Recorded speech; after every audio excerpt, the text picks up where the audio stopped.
Hola a todos y bienvenidos a este nuevo análisis. Hoy vamos a desglosar una jornada que, os lo aseguro, va a pasar directa a los libros de historia financiera. Hablamos del viernes 15 de mayo de 2026. Fue una sesión marcada por una tormenta perfecta, una convergencia crítica de altísimas tensiones geopolíticas en Beijing, chocando de frente con una venta masiva y brutal en los mercados globales. Vamos a ver cómo una esperadísima cumbre presidencial, sumada al bloqueo de rutas marítimas clave, desencadenó un auténtico efecto dominó que paralizó a las principales bolsas del mundo. Pero a ver, antes de mirar hacia China, tenemos que entender una grieta estructural que ya estaba presionando muchísimo al mercado desde antes. Fijaos en este número, 5,2%. Este porcentaje es el rendimiento del bono del Tesoro estadounidense a 30 años. Es una barbaridad, un nivel que no veíamos desde hacía muchísimo tiempo.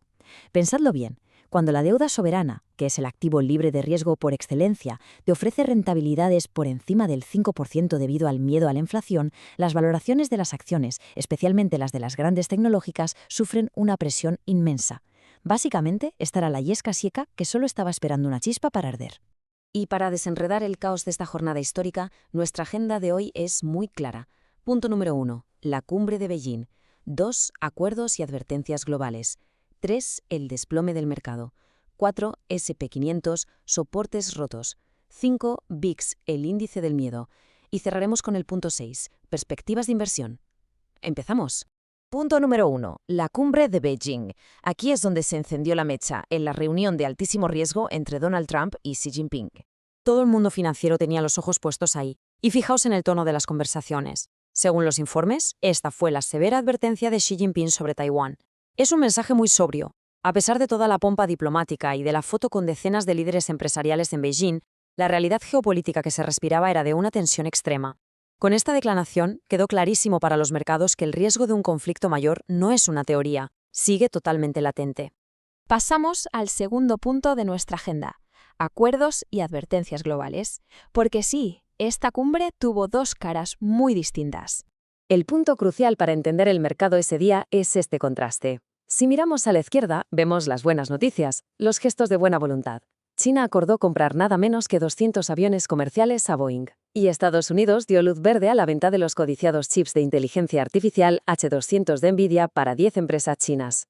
Sin embargo, si miramos a la derecha, ahí están las tensiones no resueltas. Además del tema de Taiwán, Trump y Xi hablaron sobre el cierre del estrecho de Hormuz por parte de Irán.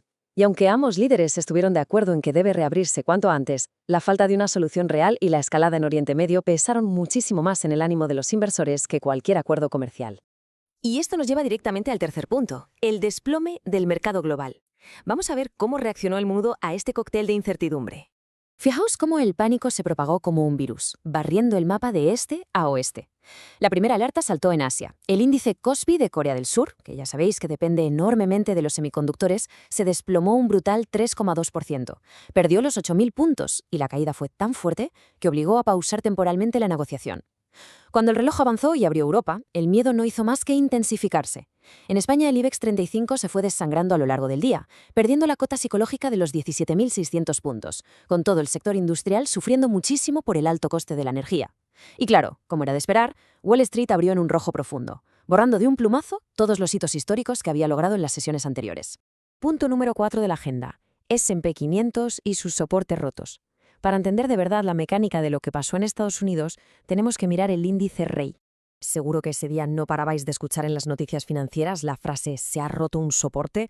Bueno, para los que no estén familiarizados con el término, imaginad que un soporte clave es como un suelo de cristal blindado en un rascacielos. En tiempos normales, el precio de las acciones simplemente rebota en él.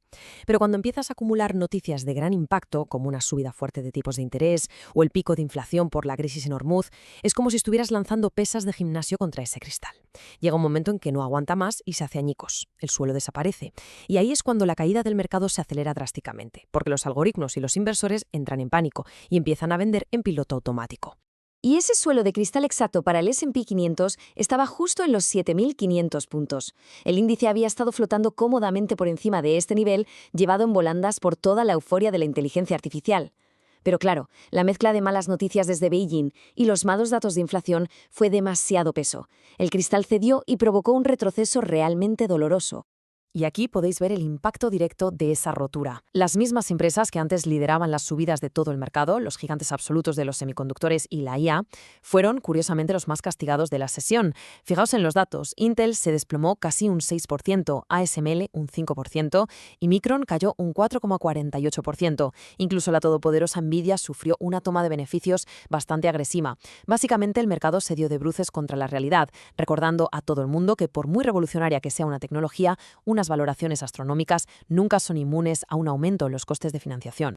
Vamos al quinto punto, el VIX, o como se le conoce popularmente, el índice del miedo. Porque cuando todo cae, ¿cómo medimos el pánico real? Para eso usamos exactamente esto, el VIX. En términos muy sencillos, funciona como la prima de un seguro contra incendios para Wall Street. Si tú ves humo acercándose a tu casa, ¿qué pasa con el precio del seguro? Pues que se dispara. Durante esta jornada, la estructura de futuros del VIX mostró que asegurarse a corto y medio plazo se había vuelto carísimo. ¿Qué nos dice esto? Pues que los grandes inversores institucionales estaban comprando protección para sus carteras a cualquier precio, a la desesperada, temiendo que esta inestabilidad sistémica se alargue durante meses. Y la forma en que esto cambió la psicología del mercado es fascinante.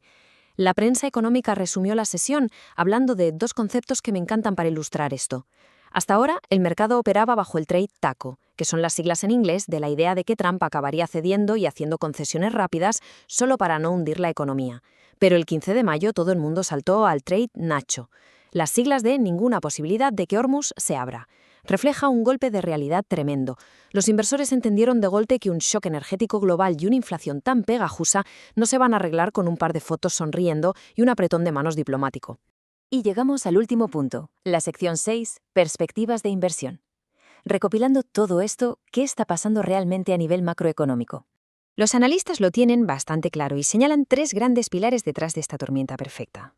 Primero, hay una enorme incertidumbre sobre cómo actuará Kevin Warsh al frente de la Reserva Federal. Es un perfil súper estricto contra la inflación que no suele telegrafiar sus movimientos. Segundo, tenemos un riesgo evidente de esta inflación. Con el barril de Brent disparado por encima de los $107 por culpa del bloqueo en Hormuz, la inflación importada está triturando los márgenes industriales.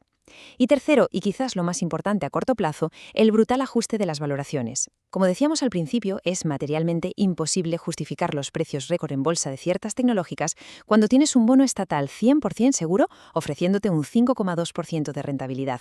No salen las cuentas.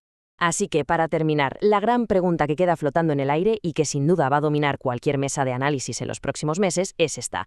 ¿Ha sido este 15 de mayo una simple corrección, un pequeño susto necesario del mercado, o estamos viendo el final definitivo de este ciclo alcista histórico impulsado por la inteligencia artificial?